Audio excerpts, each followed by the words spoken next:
I'm being haunted by the ghost of John Milton. I'm not lying. Hey everybody, welcome to another episode of the Outlet Podcast. This is my vlog channel here on YouTube. You can actually listen to my podcast available on Apple Podcasts, Google Podcasts, Soundcloud, Stitcher, Blubrry. I'm waiting presently because I just submitted my application for Spotify. So if Spotify could work out, that would be really cool. This episode's going into an old playlist that I haven't updated on my channel, called In the Beginning Was the Word Book Club.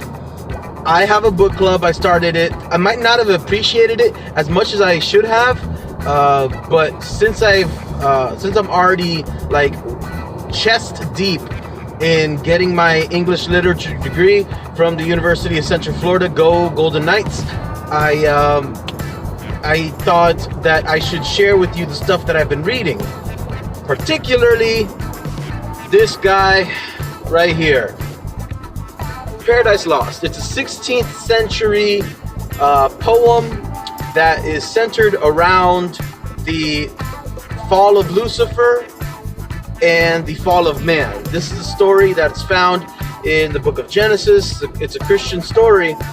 If you believe Christianity or not, regardless, Paradise Lost is a classic book. There's a reason why Barnes & Noble's put it there. But seriously though, this is a legitimate source of poetic literature. I even might enter into a Victorian literature class to go over this specifically. So I've been reading it presently.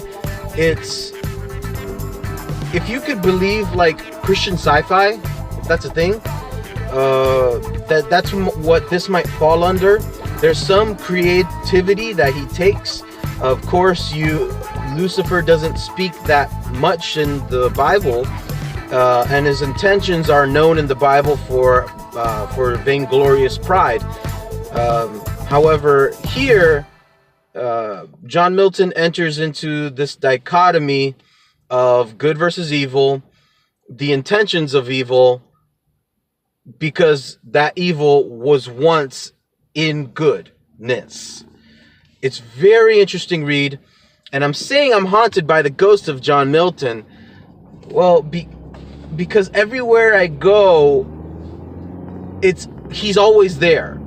Everything I read, he's always there. Example, I was reading one book it was a textbook in my class.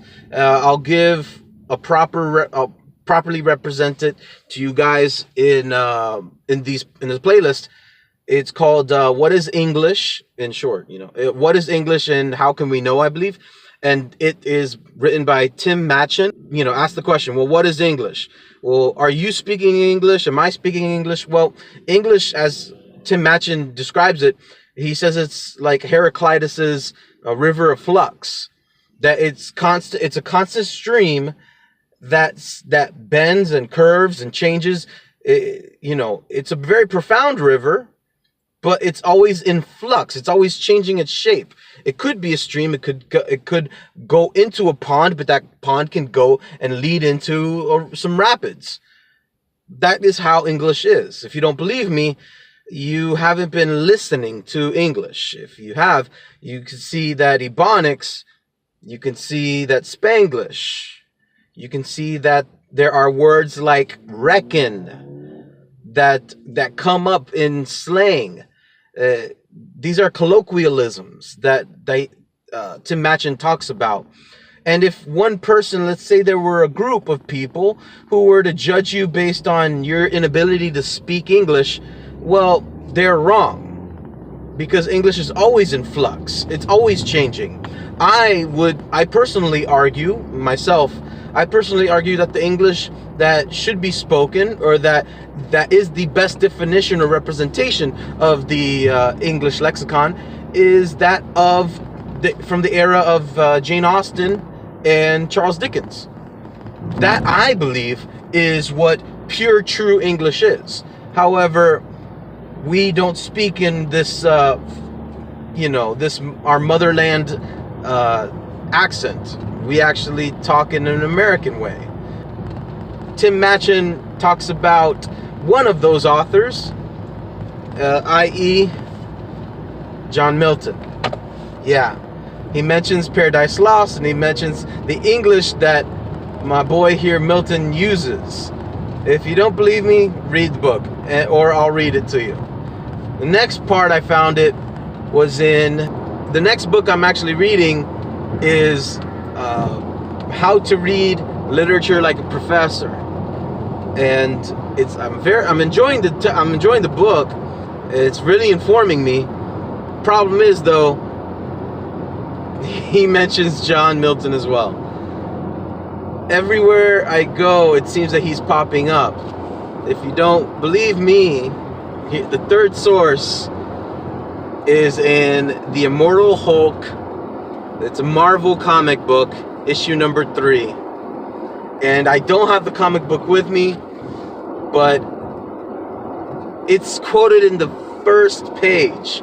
The first page. You turn the cover and you got a quote from John Milton. So this all begs the question, well, how big is the needle of this haystack? Am I not cognizant of how awesome John Milton is? Maybe. That could be a case. Could this be something that is providential? That God wants me to read this novel? Well, that could also be a case. Since I am a Christian, I do not believe in coincidence. And I've also read the Screwtape Letters. The Screwtape Letters, it's a work by famous belletrist and Christian theologian and English author, as well as professor, C.S. Lewis. C.S. Lewis, in the Screwtape Letters, he mentions how there's a particular patient of the demon Screwtape, or the demon Wormwood. Wormwood is asking his older uncle, the demon Screwtape, about advice how to bring his patient into hell. You see, it's also a creative work. It's a creative work. It's not a biblical work, so chill. It's a creative work. It's great literary work, and a great representation of teaching in reverse, particularly in the respects that you can actually see a lot of our flaws as human beings. And in the story, the patient of Wormwood is asking his uncle for advice because his patient is going to a library and he's looking for a particular book. Yes, yeah. So, guys, I'm telling you, I'm being honest, I'm being harangued by John Milton. And whether it is circumstantial, whether it is divine appointment, I don't know. But as I've been reading the first, I'm already at like stanza 100 something. I'm heavily enjoying it, and I would like to properly introduce it to you in another episode at another time. So, John Milton, you win. My name's Gazy. I host the Outlet Podcast. Check me out on Instagram, on Twitter at Outlet Podcast, my Facebook page. Here, like, share, and subscribe. Subscribe on the other podcast platforms, because I really want to start producing more podcasts. And I can't wait to get my home ready so I can actually set up my studio again. So my name's Gazy. This is what I do. Connect and recharge.